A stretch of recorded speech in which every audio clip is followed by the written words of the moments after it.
என்னுடைய நண்பர்கள் மற்றும் உறவினர்கள் அனைவருக்கும் என்னுடைய இனிய காலை வணக்கங்கள்.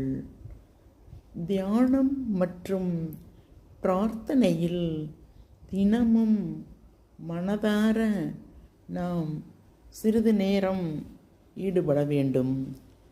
அவ்வாறு ஈடுபட்டால் நம்முடைய மனம் அமைதிப்படும், சந்தோஷப்படும், இறை ஆனந்தம் நமக்கு கிட்டும். எனவே தினமும் காலையில் அல்லது மதியம் அல்லது மாலை ஏதாவது ஒரு குறிப்பிட்ட நேரத்தை ஒதுக்கி கொண்டு ஒரே இடத்தில் அமர்ந்து ஒரு 20 நிமிடங்கள் கண்ணை மூடி தியானம் பண்ண வேண்டும். மற்றும் கடவுள் பிரார்த்தனை மந்திரங்கள் சொல்லி வழிபட வேண்டும்.